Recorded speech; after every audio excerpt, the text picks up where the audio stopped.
Okay, boys and girls, we're at chapter 7, and it's Charlie's birthday. You know what he gets on his birthday? Candy bar.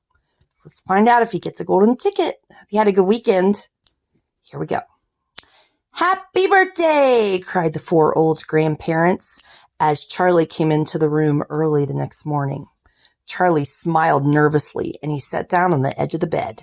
He was holding his present, his only present, very carefully in his 2 hands. Wonka's Whipple Scrumptious Fudge Mallow Delight, it said on the wrapper.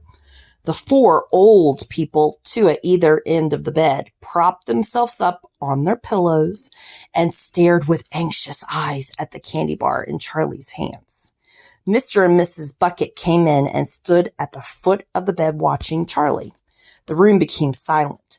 Everybody was waiting now for Charlie to start opening his present.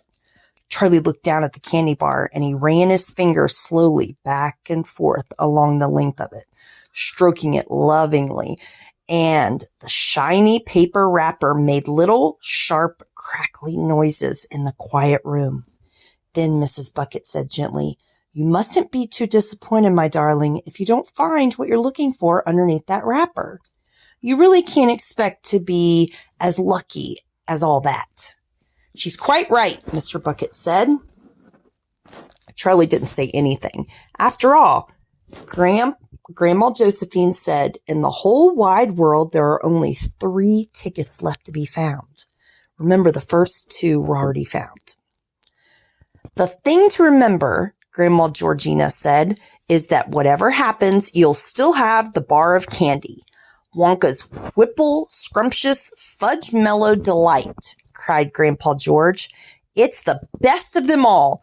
You'll just love it." "Yes," Charlie whispered, "I know. Just forget all about those golden tickets and enjoy the candy," Grandpa Joe said. "Why don't you do that?" They all knew it was ridiculous to expect this one poor little candy bar to have a magic ticket inside it. And they were trying as gently and as kindly as they could to prepare Charlie for the disappointment. But there was one other thing that the grown-ups also knew, and it was this: that however small the chance might be of striking lucky, the chance was there. The chance had to be there. This particular candy bar had as much chance as any other of having a golden ticket. And that was why all the grandparents and parents in the room were actually just as tense and excited as Charlie was, although they were pretending to be very calm. "You better go ahead and open it up, or you'll be late for school," Grandpa Joe said. "You might as well get it over with," Grandpa George said. "Open it, my dear," Grandma Georgina said. "Please."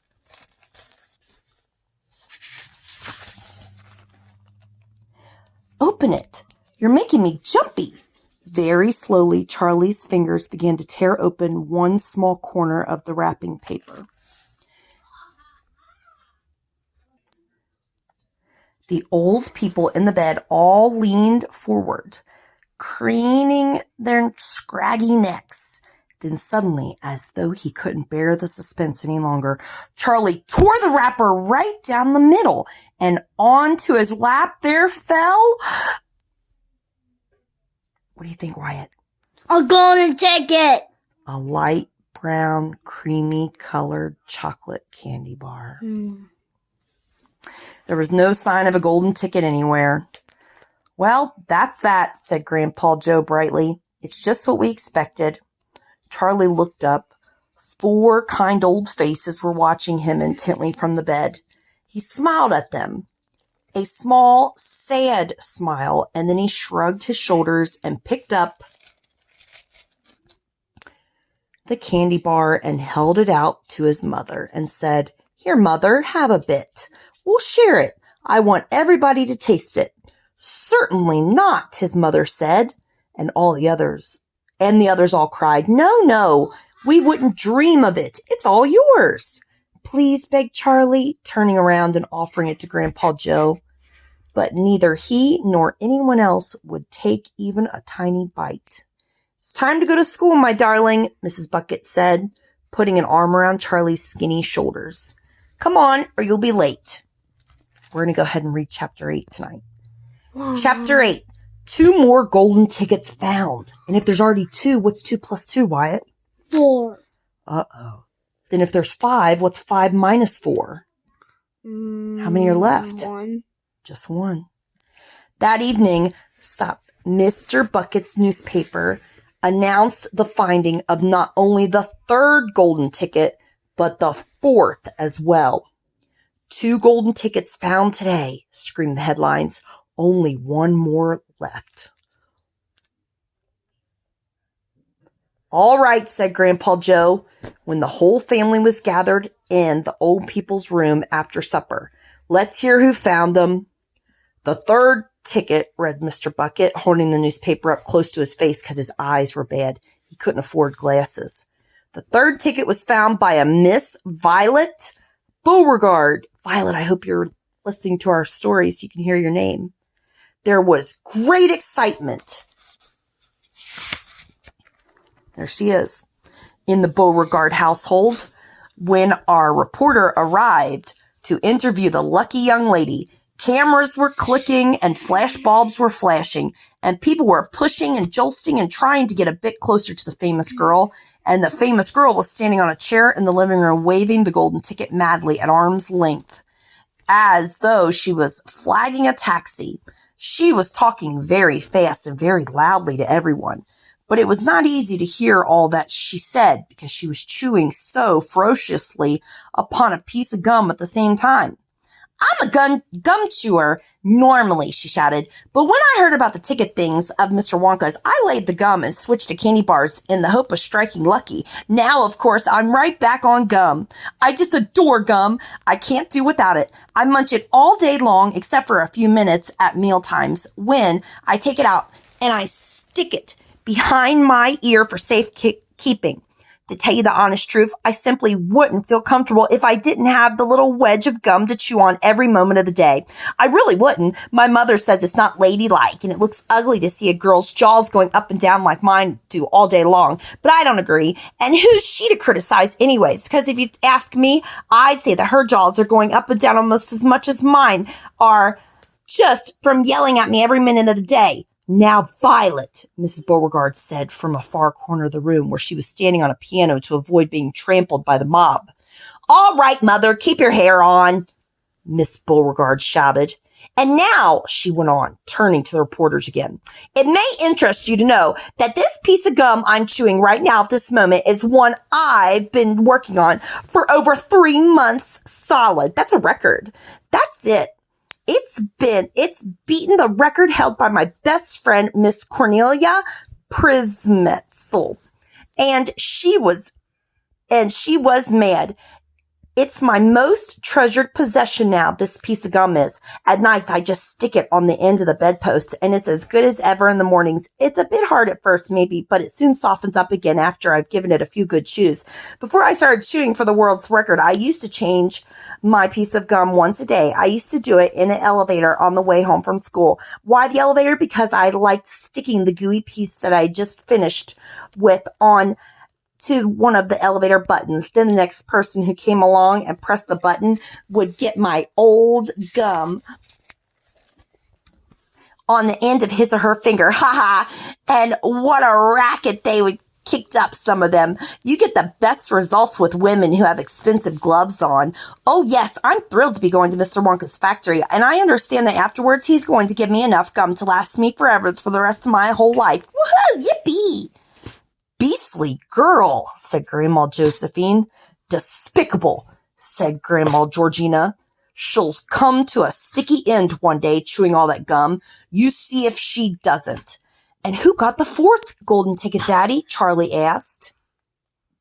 What?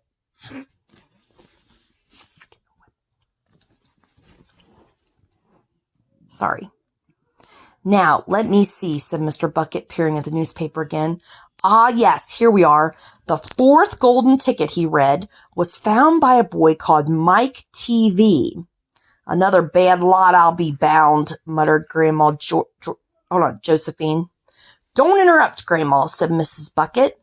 The TV household, said Mr. Bucket, going on with his reading, was crammed like all the others with excited visitors when our reporter arrived. But young Mike TV, the lucky winner, seemed extremely annoyed by the whole business. Can't you fools see I'm watching television? He said angrily. I wish you wouldn't interrupt.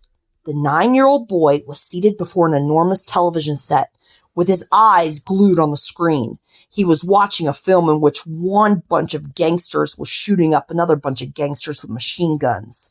Mike TV himself had no less than 18 toy pistols.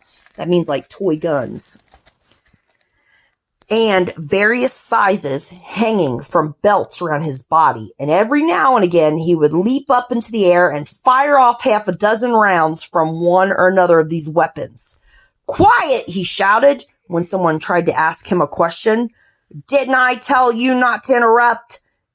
This show's an absolute whiz-banger. It's terrific. I watch it every day. I watch all of them every day, even the crummy ones, where there's no shooting. I like the gangsters best. They're terrific, those gangsters, especially when they start pumping each other full of lead, or flashing the old stilettos, or giving each other the 1, 2, 3 with their knuckle dusters. Oh boy, what wouldn't I give to be doing that myself? It's the life, I tell you. It's terrific. That's quite enough, snapped Grandma Josephine. I can't bear to listen to it. Nor me, said Grandma Georgina. Do all children behave like this nowadays? Like these brats we've been hearing about? Of course not, said Mr. Bucket, smiling at the old lady in the bed. Some do, of course. In fact, quite a lot of them do. But not all. And now there's only one ticket left, said Grandpa George. Quite so, sniffled Grandma Georgina. And just as sure as I'll be having cabbage soup for supper tomorrow, that ticket'll go to some nasty little beast who doesn't deserve it. And chapter number 9 is called Grandpa Joe Takes a Gamble. Okay, I want you to infer what that chapter is going to be about, and then also answer these questions. Number 1, were you surprised when Charlie didn't find his ticket? Number 2, what was Violet's most prized possession? And she's the little girl that chewed the gum. Number 3, are Mike's parents doing a good job at raising him? He's the little boy that watches TV and shoots his fake guns. I'm interested to hear your answers. If you want to email them to me or answer them in a video and then send me the video, that would be great. Or write them down, post it in the comments on this video. And I hope you enjoyed these 2 chapters. Make sure you're only watching the part of the book that you're supposed to watch. The exact time to start and stop the 1971 version is in the title of this chapter. Enjoy it and hear why it wants to say hello. Say hi.